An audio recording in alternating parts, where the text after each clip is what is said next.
Rocky Raccoon checked into his room only to find Gideon's Bible. Rocky had come equipped with a gun to shoot off the legs of his rival. His rival, it seems, had broken his dreams by stealing the girl. The Adventures of Cowboy Jessie and Cowboy Earl by H.R. Hunsaker. Tonight's episode, Earl meets his match.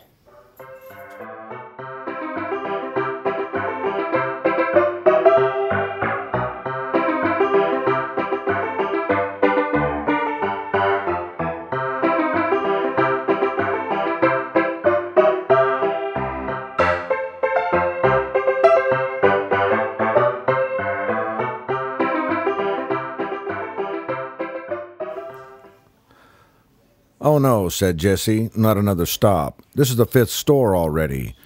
Earl brought the SUV to a safe stop. "You just don't get it, Jessie," said Earl, "do you?" Jessie shook his head. "I guess I don't, Earl." "We've got a long journey ahead of us, Jess," explained Earl. "You can't be too cautious. Besides, the widow is trusting us to get these stock certificates to St. Louis." Jessie knew if he didn't say anything else that Earl's monologue would likely trail off. Earl continued, "You just can't beat a good quality folding map, especially if you're traveling across 3 states like we are." Jessie nodded his head while resisting the urge to ask Earl why the widow didn't just FedEx the package. Earl exited the vehicle and made his way across the dusty parking lot and into the store. Once his eyes had adjusted, he spotted the female clerk who was sweeping the area around the magazines. She looked to be about Earl's age, and she smiled at him as he tipped his hat to her. Earl broke the silence. "I need a map of the whole country," he said in a grandiose tone in an attempt to impress her. She led Earl to the collection of maps. "No, I don't have just a regular map, but I've got this road atlas." The girl was light on her feet, and Earl could tell right away by the lilt in her voice that she was smitten by him. Earl didn't want to hurt her feelings, so he tried to mask his disappointment. "Well, I was looking for a good old-fashioned folding map. It seems that all everyone's got is road atlases." "Next time Consolidated makes an order," she said flirtatiously, "I'll get some of those fancy folding maps you're so fond of." Earl knew that he had wasted enough of her time and that it would be rude of him to not buy anything. But he took his time as he went over to the coffee area because he didn't want to leave her company. He poured himself a tall cup and took it to the counter. She rang up his coffee, and as Earl handed her his money, he innocently asked her, "So, is there a Walmart around here?" The girl went stone cold on him. The color went out of her voice as she pulled back from the counter.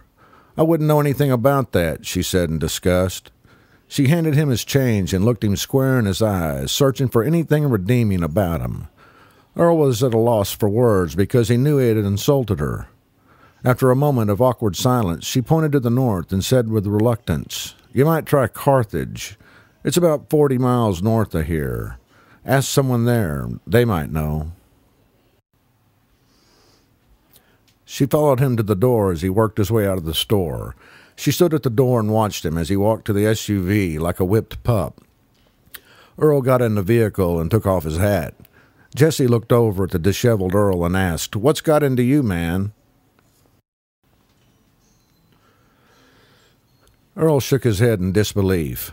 "You don't want to know, Jessie. You just don't want to know." Earl looked up from the steering wheel one last time to see the girl's laser beam stare cutting a hole through him from across the parking lot.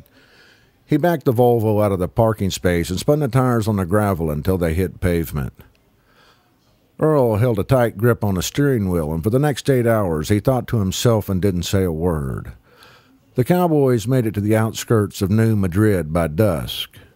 Earl broke his silence and turned to Jessie.